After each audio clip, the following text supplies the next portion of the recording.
I have the opportunity today to honor someone who really epitomizes the resiliency of New York City, the strength of New York City, the spirit of New York City. This is a time, given everything we've been through these last 2 years, I like celebrating our heroes. I like celebrating the folks who are quintessential New Yorkers. I like to remind us of who we are and how strong we are because of everything we're going through and we continue to go through. But I have no doubt of where we're going because New York City always finds our way through. And a lot of times we get stronger. Even though we don't wish for any crisis like this, a lot of times we get stronger in the process. So he recently did an extraordinarily powerful documentary called New York City Epicenters and looked at everything we've been through with COVID and before that with the tragedy in 9/11. And his voice is one of the truest voices of all New Yorkers.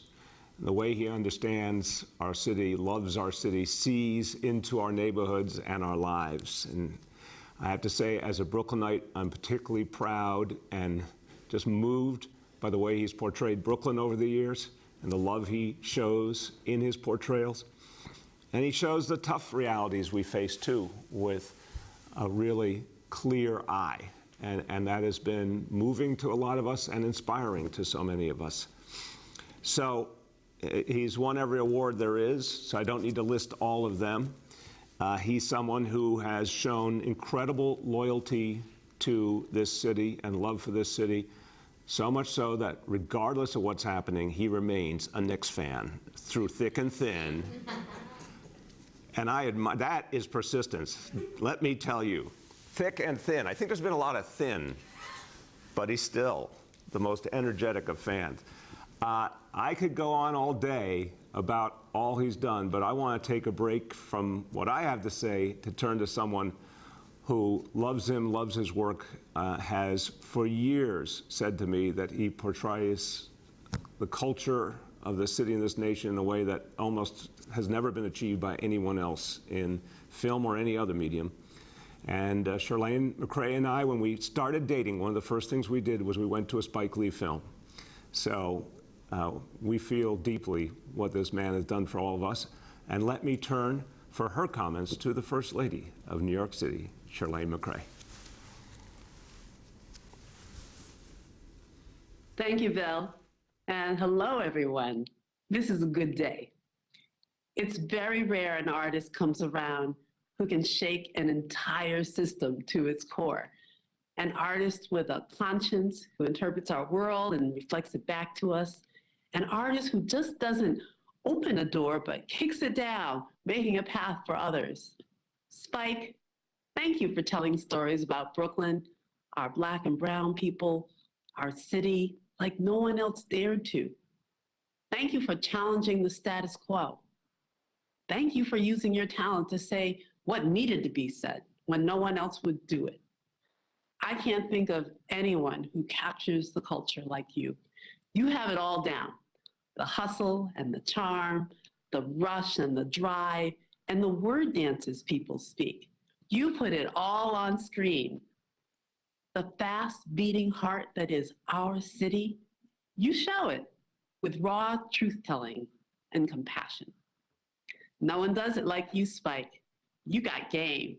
Congratulations. You earned that key to the city. Beautifully done. Chirlane, you outdid yourself. You can see the poet coming out there. Yeah. You know?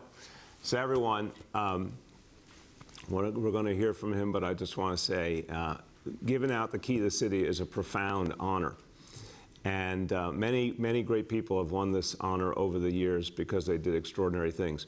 But I can safely say no one has portrayed our city more truly, more from the heart, in a way that both demands better of us and tells us how good we are in our souls. No one's done it better than Spike Lee.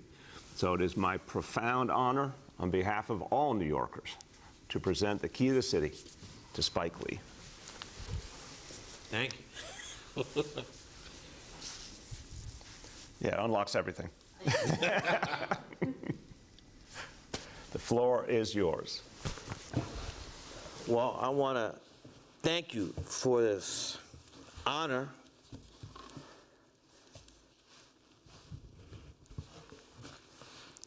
Thank you for the lovely words from your lovely wife. And it's very simple. I love New York City. I was born in Atlanta, Georgia, but moved to Brooklyn, New York when I was 2 years old. Went to PS 29 in Cobble Hill, PS 8 in Brooklyn Heights, PS 7, Farragut Projects, junior high school, 294, used to be called Rothschild, and then I went to high school, Coney Island, John Dewey High School. So I'm a product of the New York City public education, and it shaped me. You know, I live and die New York City, the greatest city in the world, and the greatest city is going to have great problems, but we overcome, which is something we, as you mentioned, Mayor, the last documentary, NYC Epicenters, where we took 8 hours to really dig in 9/11, and also this virus is still with us. And there's one segment of the series where we have show a list of all the calamities. I mean, going back to the Revolutionary War, World War II, Hitler, Hirohito, they were trying to bomb New York City, come with the type of plane bomb. I mean, no matter what it is, we come out on top because we're New Yorkers. That's how we're built. Other people can hate, let them hate. But we know what the deal is. You know, we're the greatest city in the world. And when you're up there, people take shots at you. And we just move and duck and you know, and moving forward. So again, you know, and I was really, thank you for saying what you were saying before about people. We have to get vaccinated. We got to get booster shots. I mean, this is not the okey doke or the rinky. It is, we know 800,000 Americans have died. They're no longer here. So let's get on the good foot, like James Brown, like the God by the Soul said. Let's get on the good foot. Let's get that boosters. Let's get those shots, and let's go. Let's go.